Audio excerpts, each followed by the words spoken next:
बन सके। स्वभाव के भेद का 175वें कलश में प्रतिपादन किया। स्वभाव अर्थात वस्तु वो कभी अन्य द्रव्य की निमित्तता स्वीकार नहीं करती, क्योंकि वो सदा से है, अनादि अनंत है, और विकार हमेशा ही परसंग में होता है। ऐसा वस्तु स्वभाव, वस्तु जो शुद्ध स्वभाव रूप है, अनंत शक्ति रूप आत्मा, उसमें तो निमित्त कोई है ही नहीं। लेकिन उसमें जो विकार होता है उसकी पर्याय में, वो हमेशा ही अन्य के योग में होता है, अन्य के होने पर होता है। आत्मा स्वयं उसका निमित्त नहीं होता। जैसे शरीर है, शरीर में प्रत्येक अंग का अपना अपना स्वभाव है, एक औसत स्वभाव है हर अंग का। तो वही विकार में निमित्त हो जाए तो जो शरीर हमेशा व्याधिग्रस्त रहे, पीड़ित रहे, तो कब होता है विकार? तो हमेशा ही अन्य के होने पर विकार हो सकता है, होता है नहीं।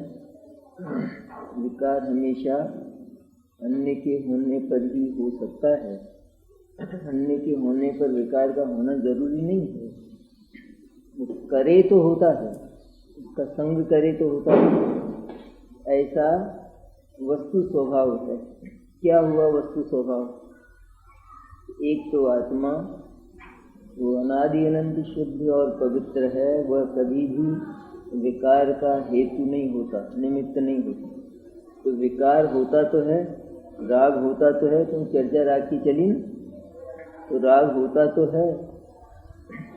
तो कैसे होता है?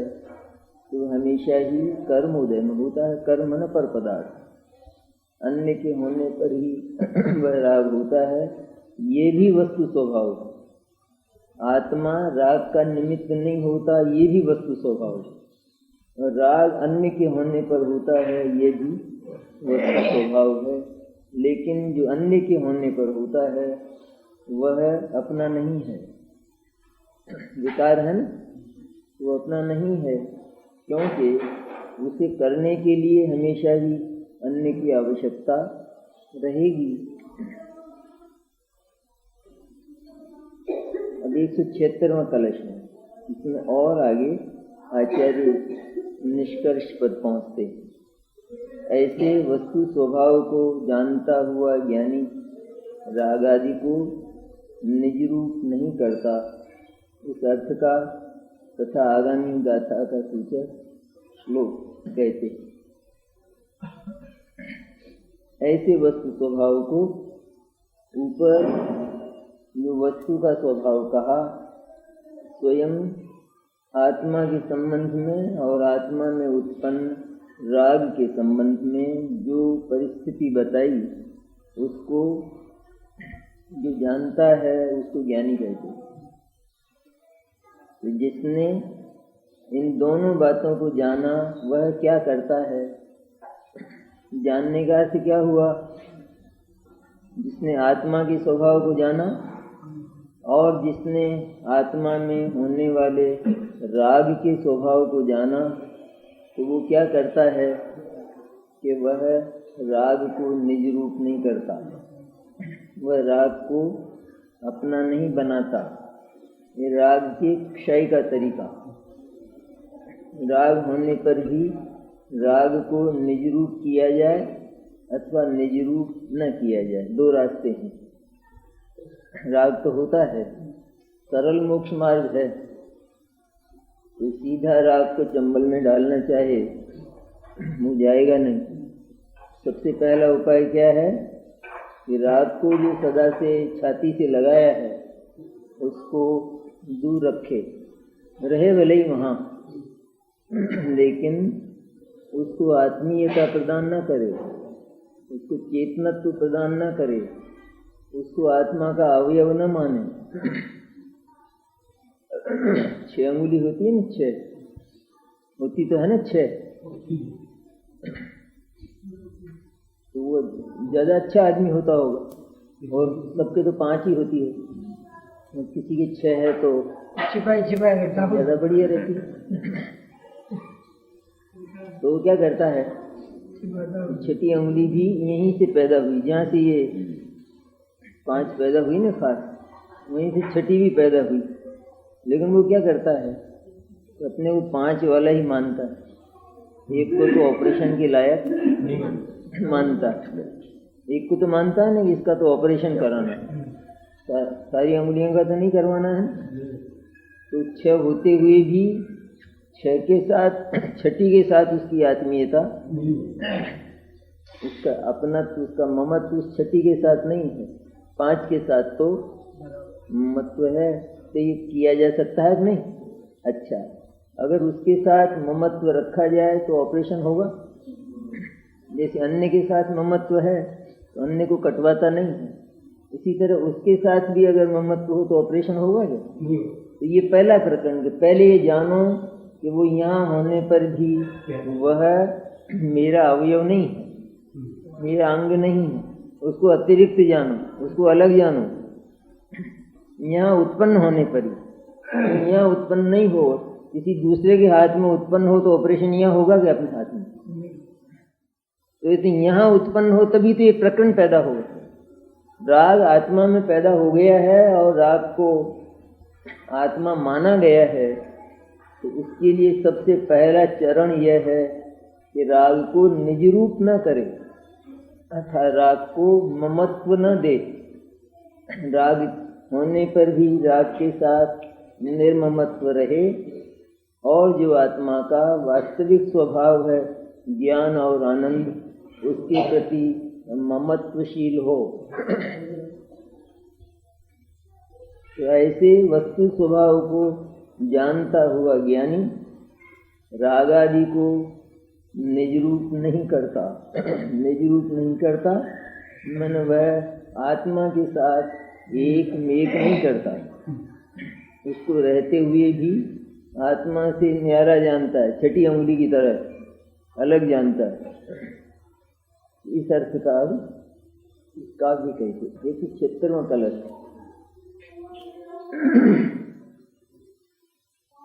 इति वस्तु स्वभावं स्वं ज्ञानी जानाति तेन रागादीनात्मन कुर्याम नातो भवति कारकः। ज्ञानी ऐसे अपने वस्तु स्वभाव को जानता है, इसलिए वह रागादि को निज रूप नहीं करता, अतः वह करता नहीं है। ज्ञानी ऐसे अपने वस्तु स्वभाव को जानता है। ज्ञानी ये जानता है कि मेरी आत्मा में वर्तमान में 2 हिस्से हैं, एक तो वास्तविक आत्मा है और एक फालतू हिस्सा है जो पैदा हो गया।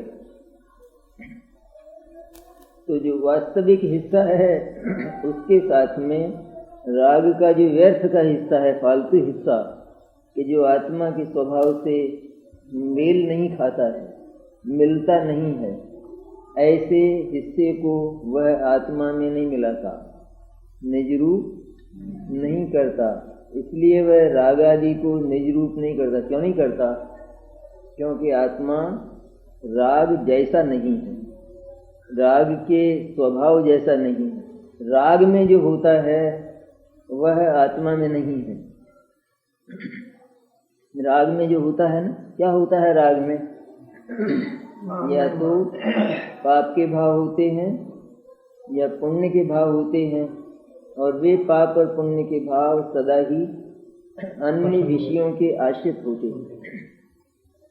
पाप भाव पाप के विषयों के आश्रित होता है, पुण्य भाव पुण्य के विषयों के आश्रित होता है, और आत्मा किसी भी विषय के आश्रित नहीं।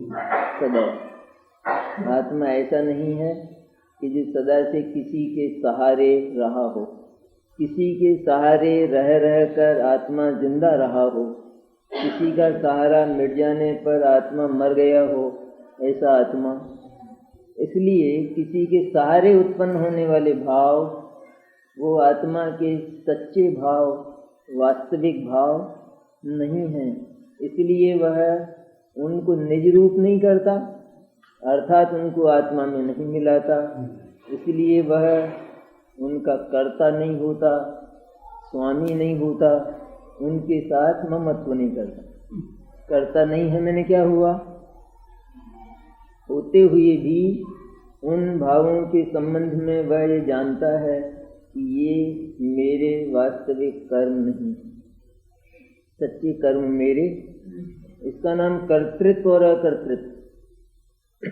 जो अज्ञानी है, जिसने आत्मा के स्वभाव को देखा ही नहीं, अनुभव नहीं किया, वह राग को आत्मा के साथ मिलाकर उसको आत्मा का कर्म मानता है, करने योग्य मानता है। कदाचित ऐसा होता है कि पाप को कर्म न माने और पुण्य को, पुण्य भाव को कर्म माने। अधिकांश तो पाप को ही कर्म मानते। जितने भी जगत के जीव हैं ना, एक सैनी पंचेंद्री हो जाए, उसको जैन धर्म मिल जाए, तो वो कदाचित ऐसा मानने लगता है कि पाप मेरा कर्म नहीं, पुण्य मेरा कर्म है। अथवा दुनिया के अन्य लोग जो थोड़ी धर्म की वृत्ति रखते हैं, अपने आप को जो धार्मिक मानते हैं, तो उनकी मान्यता यहीं तक है अंतिम कि सत्कर्म करना चाहिए। ये है ना मान्यता। लेकिन जो सत्कर्म हमेशा ही किसी दूसरे के सहारे पैदा होता हो, तो सत्कर्म को करने के लिए हमेशा ही दूसरों की व्यवस्था अपने पास रखनी पड़ेगी। मोक्ष में भी वही होगा, फिर साथ ले जाना पड़ेगा कि नहीं। जैसे दया को कोई धर्म माने, तो दया तो अन्य जीवों से होती है।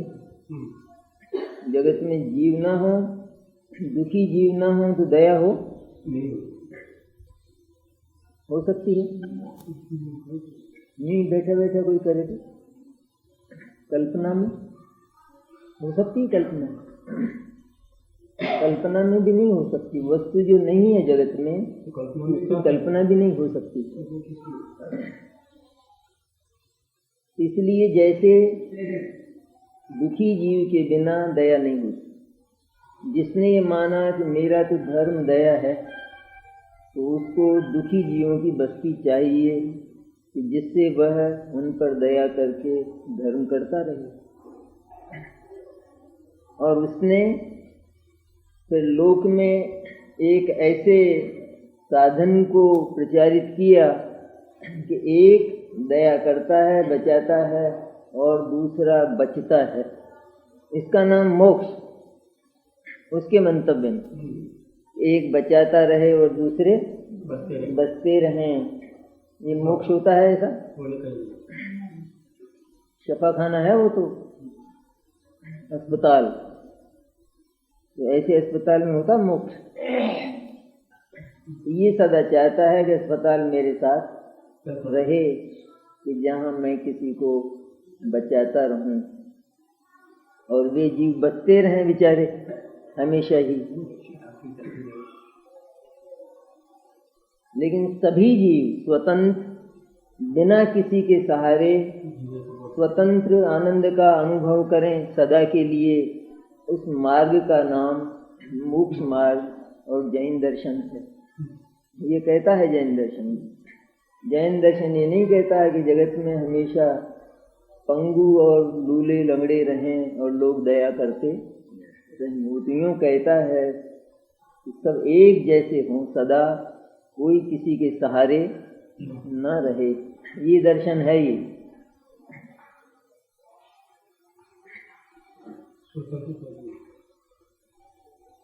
तो दया करे कि नहीं करे, या मारे किसी को?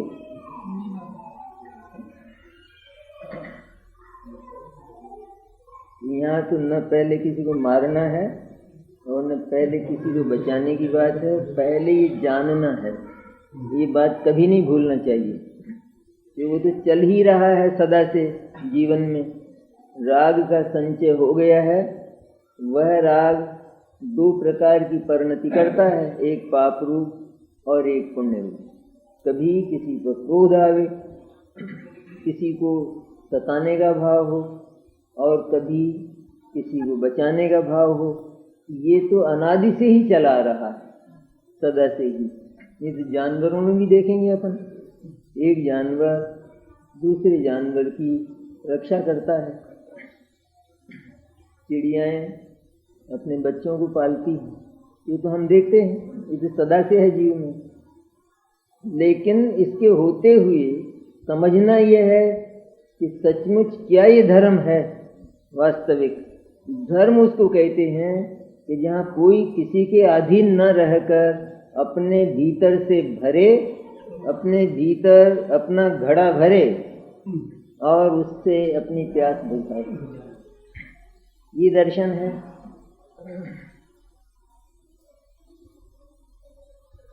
तो हिंसा तो धर्म है ही नहीं, लेकिन अहिंसा माने बचाने का जो एक मार्ग है वह होता तो है, आया तो है, क्योंकि राग हो ही गया है ना आत्मा में, पैदा तो हो गया ना, बीमारी तो पैदा हो गई।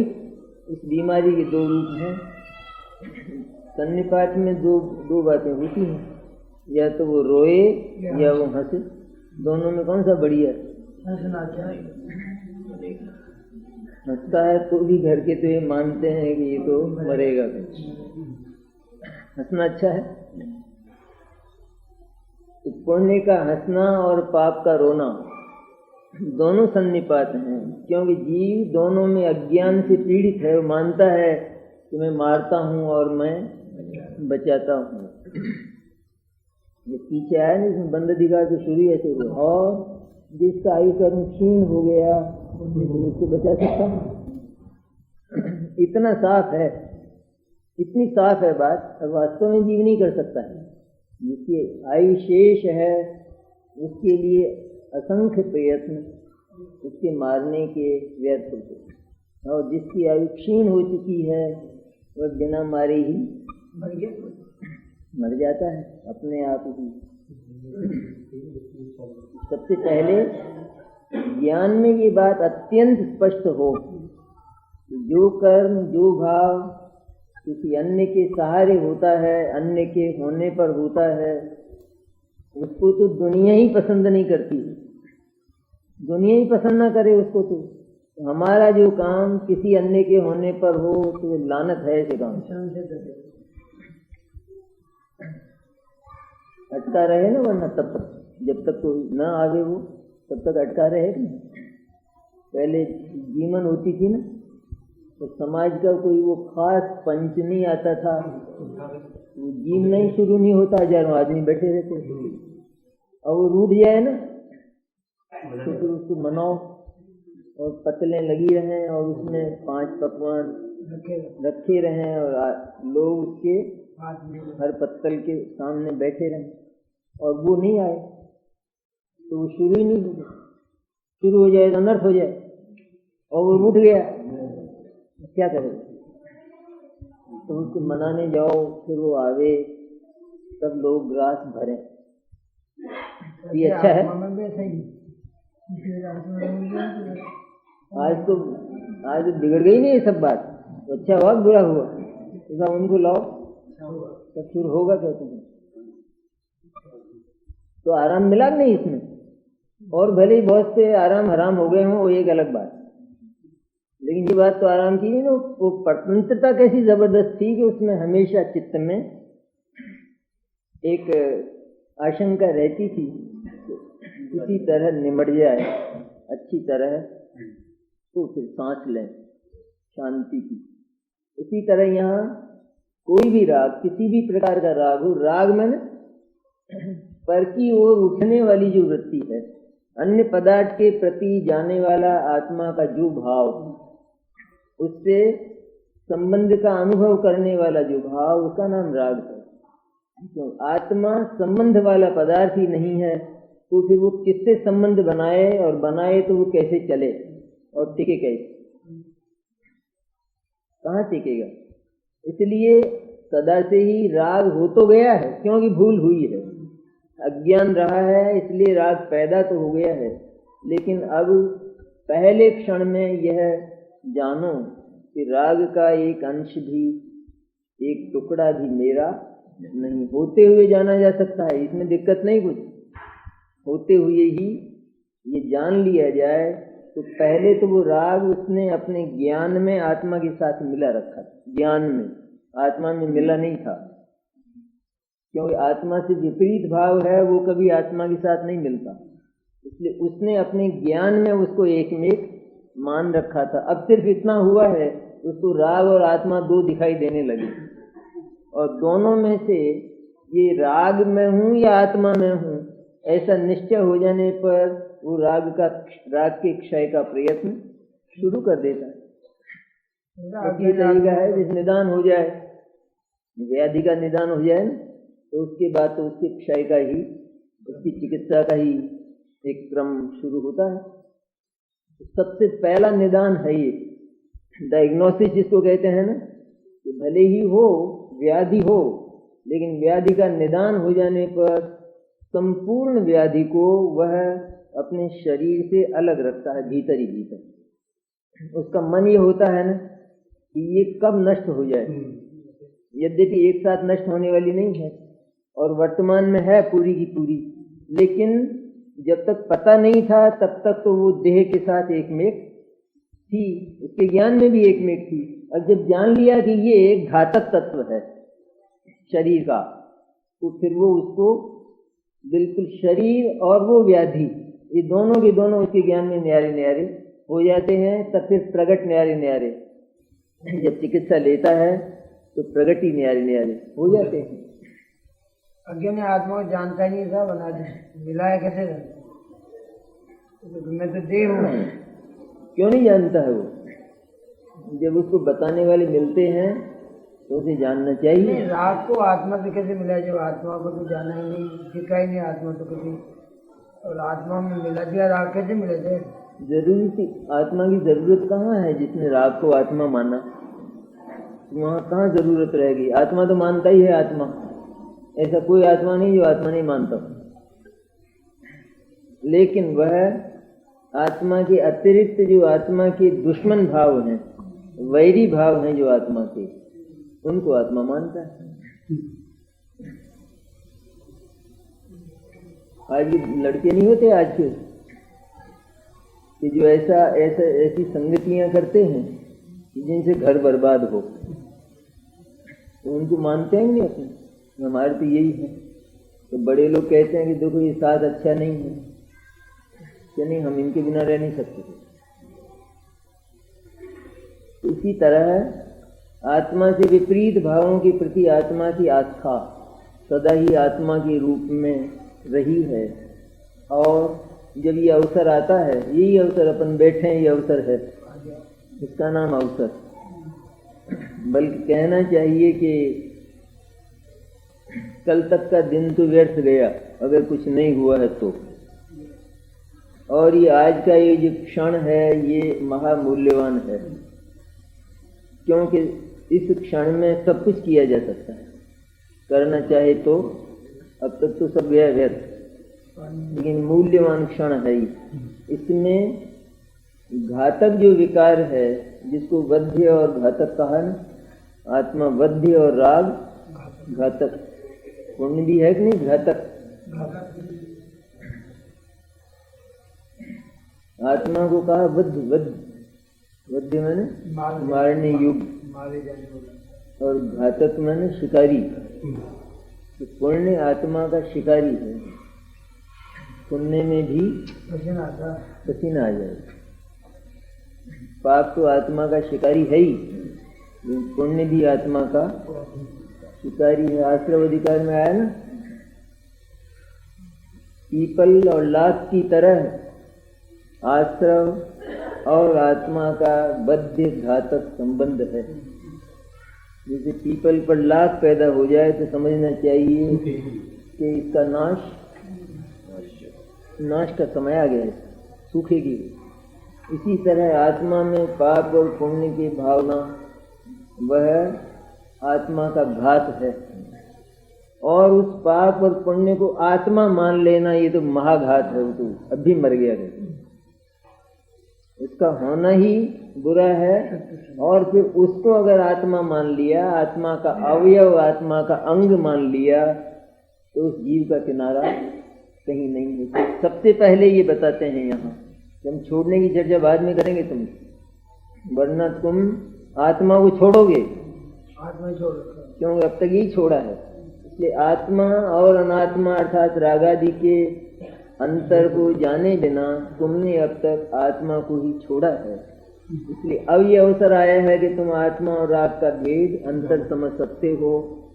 तो होते हुए ही इस राग को आत्मा मत मानो। पेट में गांठ हो जाए तो उसको अवयव मानता है कोई शरीर का, तो मैं इसको, ये मेरे खून से बनी है, ये मेरे मांस से बनी है, मैं इसका ऑपरेशन कैसे करवा सकता हूँ? क्योंकि बनी मेरे भीतर, मेरे माल से है ये, तो नहीं कराएगा ऑपरेशन। उतना वो शरीर से, शरीर को उससे अलग जानता है नहीं।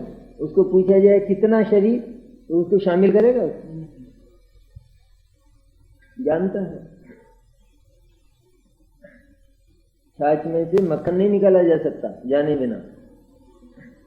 इतना बड़ा, इतना स्कंद होता है, बड़ा भारी मटकी इतनी, उसमें मक्खन निकाल सकता है कोई? नहीं जानेगा, नहीं, लक्षण नहीं जानेगा तो मक्खन को फेंकेगा और छाछ को रखेगा।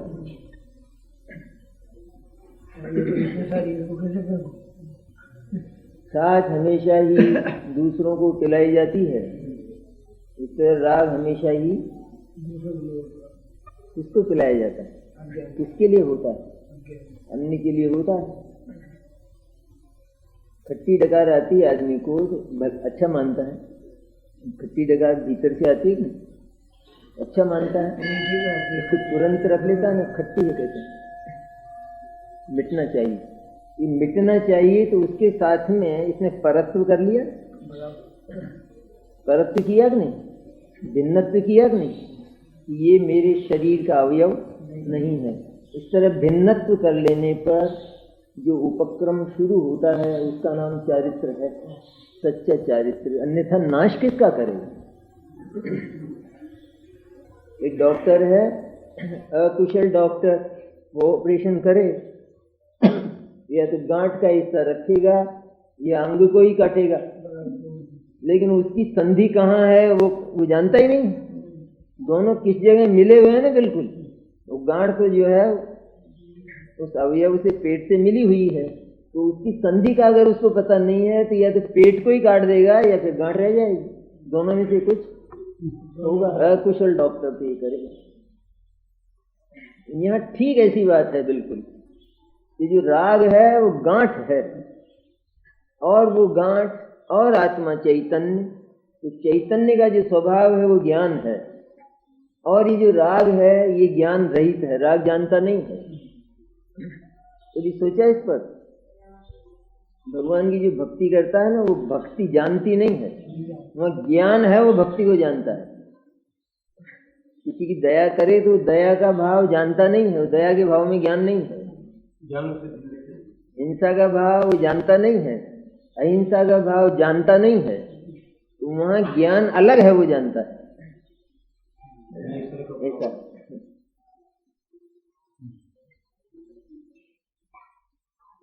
क्योंकि ये तो संतति ही अज्ञान की है, पुण्य और पाप के भाव ये अज्ञान की संतानें हैं। तो अज्ञान की संतान में ज्ञान हो जाए तो उसकी तो कुल परंपरा ही नष्ट हो जाए। इसलिए वो अज्ञान की संतान भी अज्ञान की है, इसलिए राग किसी को जानता नहीं है। राग में अगर ज्ञान होता तो फिर वो आत्मा का स्वभाव होता, और उसके नाश में आत्मा का नाश होता, लेकिन उसमें ज्ञान नहीं है। इसलिए वह रागादि को निज रूप नहीं करता, अतः वह रागादि का कर्ता नहीं है। रागादि का कर्ता नहीं का क्या अर्थ हुआ? नहीं होते हैं रागादि, राग नहीं होते, उसको राग का भाव नहीं आता, खाने का भाव नहीं आता, आता है। खाना छोड़ने का भाव नहीं आता, आता है, दोनों आते हैं। आते हैं ना दोनों, तो फिर कर्ता का क्या मतलब? वो जो भाव हो रहा है उसके भीतर खाने का जो भाव आया तो किसने किया? खुद नहीं किया तो कर्ता नहीं हुआ। हाँ, कि स्वयं करते होने पर भी वो कर्ता नहीं हुआ। क्यों नहीं हुआ? क्योंकि वो ये जानता है कि यह मेरा कर्म नहीं। तो जिसको अपना कर्म नहीं जाना वो होने पर भी उसका कर्ता नहीं होता। एक फर्म में बहुत लोग होते हैं और उनसे फर्म का सब न्यारा न्यारा काम होता है, विभाग होता है, तो हर एक जो है फर्म का न्यारा न्यारा काम करता है। तो काम तो उसी ने किया ना, कर्मचारी ने। तो कर्ता कौन है असल में? या वो ये जानता है कि मेरा कर्म है, इस कर्म का फल उसको होने वाला है? नहीं होने वाला है। इसलिए वो ये जानता है कि मेरा कर्म, इस कर्म का संबंध तो हमारे मालिक से है, ऐसा जानता है, और फल भी वही भोगता है। इसलिए ये कर्ता दिखाई देने पर भी सचमुच उसका कर्ता, उसका स्वामी, उसका प्रोपराइटर, उसका मालिक नहीं होता है। ऐसे कैसे है? जिस समय ये जान लिया कि राग आत्मा का अवयव नहीं, आत्मा की बीमारी है, ये जान लेने पर राग होने पर भी यह मेरा कर्म नहीं है, जो ऐसा जानता है वह एक दिन राग का क्षय कर देता है। राग के क्षय का पुरुषार्थ शुरू हो जाता है और उसको चारित्र कहते हैं। क्या है राग के क्षय का पुरुषार्थ? क्या कहलाता है? चारित्र। तब वो क्या करता है? जो कोई रागादिक होते हैं उनसे हटाकर अपने ज्ञान को अपनी सत्ता में ले जाता है। भीतर आत्मा है कि नहीं? ये राग ही राग, राग है तो आत्मा नहीं है, सीधी नहीं है बात। राग कहाँ होता है? आत्मा के भीतर ही होता है ना। जहाँ राग है वहाँ आत्मा नहीं है। अच्छा, तो ये राग को तो जानता है, आत्मा को नहीं जान सकता। बोलो कैसी विचित्र है बात। आत्मा ये कहता है कि मैं आत्मा को नहीं जानता। तो पहली बात तो ये इसने जान लिया, वरना कैसे जाना कि मैं नहीं जानता? किसने कहा ये? जो आत्मा नहीं होता वो भी ये कहता है कि मैं आत्मा को नहीं जानता। ये कहेगा जैसे मैं अपने को नहीं जानता। तो कौन कहेगा? जो जानता है, जानने वाला है, वो कहेगा कि मैं नहीं जानता हूँ। एक बात तो ये। दूसरा ये कि जहाँ राग आत्मा में ही तो पैदा होता है ना, वही है ना। तो आत्मा जहाँ राग को जो जानता है, तो वो जहाँ पैदा होता है उस आत्मा को जानना कठिन है या असंभव है? राग को तो जाना और आत्मा को नहीं जाना। मैंने उस गांठ को तो जानता है, पेट को नहीं जानता। अरे भाई वो तो वही है ना, पैदा वही होती है वो।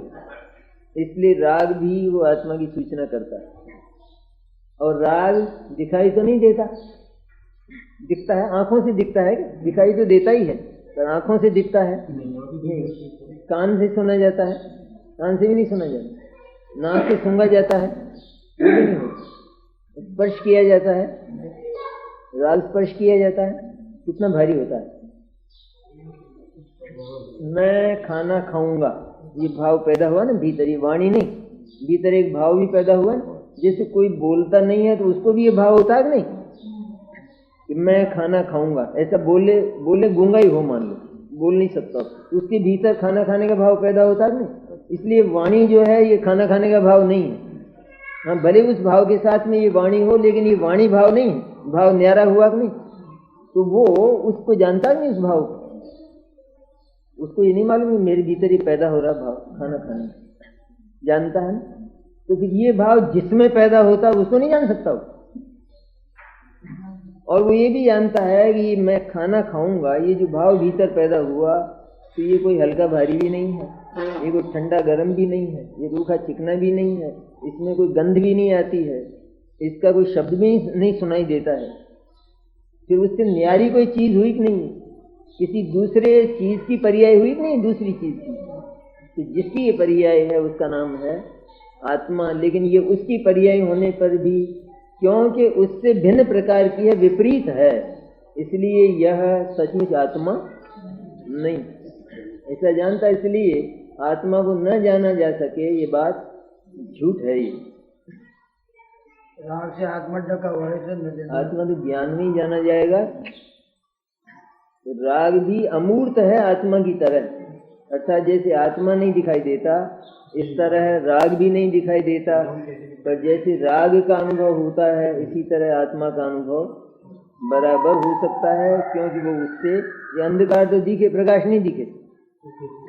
दो विभाग हो, एक कमरे में अंधकार हो, दूसरे कमरे में प्रकाश हो, तो अंधेरा तो दिखता है, इसको प्रकाश नहीं दिखता, प्रकाश को नहीं देख सकता। राग अंधकार है, चैतन्य प्रकाश है, वो बराबर अनुभव में कब लिया जाएगा अनुभव में, लेकिन कि जब पहले उसकी छटनी की जाए। उसका सच्चा अनुभव कब होगा, वास्तविक अनुभव, जब उसकी छटनी की जाए, अर्थात जितना कुछ स्टफ है, विजाती है ना, जितना कुछ उससे बेमेल है उसको पहले ज्ञान में अलग रखा जाए, तो बाकी जो शेष हो ना, तो उतना आत्मा है, तो उसका अनुभव होता है। कोई फल होता है ना, फल, तो उस फल को खाने से पहले ही अपने ज्ञान में हम अलग नहीं कर लेते, कर लेते हैं ना, अलग कर लेते हैं, तो फिर वो जो वास्तविक है, वास्तविक तत्व है, वो हमारे खाने में आता है। या ऐसा तो नहीं होता कि वो पूरा का पूरा ही, तो पहले उसको अपने ज्ञान में न्यारा कर लिया जाए, तो फिर प्रगट रूप में वो न्यारा प्राप्त किया जा सकता है।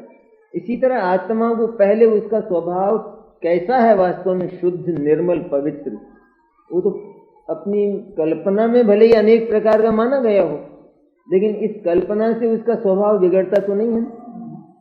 जैसे हम एक दूसरे के संबंध में अनेक प्रकार की मिथ्या कल्पनाएं करें, तो इससे वो आदमी बिगड़ जाएगा क्या?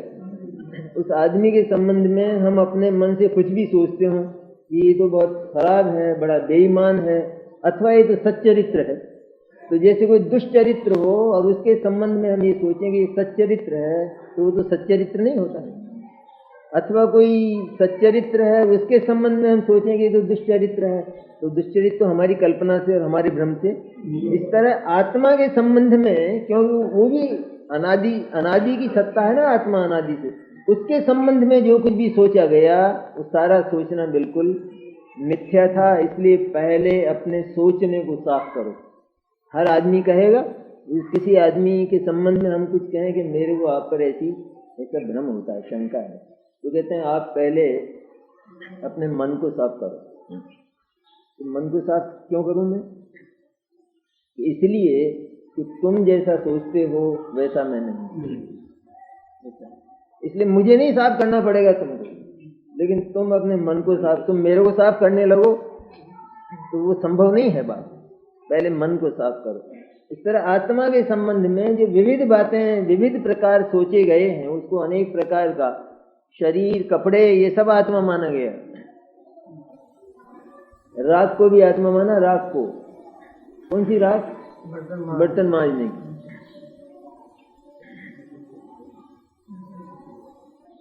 जिससे वो अपना नुकसान मानता है, वो सब आत्मा माना है उसने।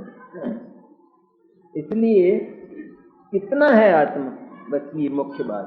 वो जितना है उतना ज्ञान में लिया जाए, तो फिर ज्ञान उतना ही अनुभव उसका कर लेता है ना। केला खाने पहले अनुभव नहीं केले का, ये बिल्कुल वो जितना सफेद सफेद है वो खाने लायक है, ये अनुभव नहीं हुआ। और फिर खाया कि नहीं खाया, तब अनुभव हुआ वास्तव में। लेकिन पहले ये करना पड़ेगा कि जितना सफेद सफेद है उतना तो अंतर में जाना है, और बाकी सब बाहर। तो ये विभाग उसमें है स्वयं। इसी तरह आत्मा में ये विभाग है। एक तो केले की छिलके की तरह पाप और पुण्य का राग, और एक उससे रहित आत्म तत्व, ये दोनों हैं। तो जिसको अनुभव में लेना चाहे उसका अनुभव हो सकता है प्रज्ञा के द्वारा। ऐसा आया है ना, कैसे होता है आत्मा का अनुभव? तो प्रज्ञा के द्वारा आत्मा का स्पष्ट स्वरूप जानकर उसका अनुभव किया जा सकता है। क्यों किया जा सकता है? अन्य भावों के होने पर भी उसका अनुभव कैसे किया जा सकता है? क्योंकि वह अन्य भावों को अपने में नहीं मिलाता, स्वीकार नहीं करता, इसलिए उसका न्यारा अनुभव। अगर आत्मा पाप और पुण्य के समय बिल्कुल पाप और पुण्यमय हो गया हो ज्ञान की तरह से, तो फिर आत्मा को पाप और पुण्य से अलग अनुभव नहीं किया जा सकता। ये किसी की आदत हो ना खराब, तो अपनी बुरी आदत को मिटाने के लिए अपने को और बुरी आदत को भिन्न अनुभव कर सकता है। ये मेरी आदत अच्छी नहीं है, तो उसने आदत को पहले छाती से लगाता था और फिर इसके बाद उसने आदत में और अपने में एक अंतर डाल लिया, फर्क डाल लिया। कैसे डाला? फर्क तो था ही, लेकिन ज्ञान में फर्क डाल लिया है, तो आदत का नाश। बस यही तरीका है मिटाने का। कोई भी बुरी आदत हो, वो एक तो वो उसको अच्छा मानता हूँ, तो मैं तो साहब रात को ही खाता हूँ और मेरे तो चल नहीं सकता क्योंकि मेरे मित्र ऐसे हैं। एक तो ये थोड़े समय के बाद कहता मैंने छोड़ दिया साहब। भाई कैसे छोड़ दिया? तुम्हारे तो मित्र ऐसे थे। नहीं वो छोड़ दिया सब, वो मित्र तो खैर ऐसे ही है सब। अब क्या हो गया? और पहले क्या कहता था कि मैं नहीं छोड़ सकता, क्योंकि वो तो मेरा परिवार ऐसा है, मेरा मित्र मंडल ऐसा है। और इसके बाद छोड़ दिया। तो कब छोड़ा होगा उसने? जब सबसे पहले उसने सोचा होगा कि मेरी ये आदत अच्छी नहीं है। तो आदत में और अपने में उसने खाई डाली कि नहीं? बीच में खाई तो थी सही, एक में एक अगर हो जाता तो आदत को कैसे छोड़ता? इसी तरह ये स्थिति है। आत्मा की आदत राग करने की सदा से रही है, क्योंकि वह आत्मा को राग मानता रहा है। जब राग और आत्मा का भेद समझ में आया कि राग तो गलीच खाना है, पराधीनता परतंत्रता है, परतंत्रता में तो श्वासें घुटती हैं, आराम नहीं होता, आनंद नहीं होता। आज बहुत तकलीफें हैं, और अंग्रेजों के समय में लोग कहते हैं कि उस समय आराम तो काफी था, बहुत सारा आराम था, लेकिन सबसे भयंकर जो कष्ट था वो पराधीनता का था ना। इसलिए उसको समाप्त करके चैन लिया समझदार लोगों ने। उसी तरह राग होने पर ही राग के क्षय का प्रयत्न शुरू हो जाता है। ये जान लेने पर राग का एक अंश भी आत्मा नहीं है और मुझे आत्मा में मिलाना नहीं है, क्योंकि थोड़ा भी विकार को अगर वस्तु में मिला लिया जाए तो वो विकार बढ़ते बढ़ते वस्तु पर छा जाएगा। ये निज रूप नहीं करता और वह राग आदि का करता नहीं, ये हुआ करता नहीं। मैंने क्या हुआ करता? क्या मतलब हुआ करता नहीं है? कौन करता है? फिर होता है तो करता कौन है? होता है कि नहीं? उसमें होता है। फिर होने की ओर से देखा जाए तो वो करता है। पर इसके आगे एक और बात है, वो क्या है कि ये होता तो है लेकिन ये मेरा कर्म नहीं है। इस तरह उसने अपने में और उसमें जो भेद डाला है उसका नाम है अकर्तृत्व। ये फर्म के कर्मचारियों के भीतर एक भेद रहता है, ये लिखते तो हम ही हैं कलम से, लेकिन ये काम हमारा नहीं है। और कहा जाए कि ये काम किसका है? साहब हमारा है। और वो मालिक भी कहता है आप अपना काम करो। वो काम किसका है? उनका है, उनको मिलता है उस काम से कुछ। तो क्या मानते हैं कि ये कहते हुए भी कि ये काम हमारा है, हम ही करते हैं, भीतर से देखा जाए तो इस काम के साथ वो बिल्कुल एक मेक नहीं है, अलग हैं। इसलिए वो जानते हैं कि ये कर्म हमारा नहीं है, क्योंकि हम इसके फल के भोक्ता नहीं। इसी तरह राग रूप दुष्कर्म वो आत्मा स्वाधीन होने के कारण पराधीनता के पुण्य और पाप के राग को वह दुष्कर्म मानता है। ये मेरा स्वरूप नहीं है, स्वाधीन तत्व का स्वरूप यह नहीं होता है, इसलिए वह राग का कर्ता नहीं होता है। कर्ता याद रखने की बात कैसे? एक ओर से देखा जाए तो कर्ता है क्योंकि वहीं पैदा हुआ है, दूसरी ओर से देखा जाए तो उसने उस कर्म से अपना पृथकत्व कर लिया है, उस कर्म से उसने ममत्व तोड़ दिया है, उस कर्म के और अपने बीच में उसने जगह कर ली है, अंतर डाल लिया है। इसलिए वह कर्म उसका नहीं है, करने योग्य नहीं है, इसका नाम अकर्ता। अब आगे जाते हैं।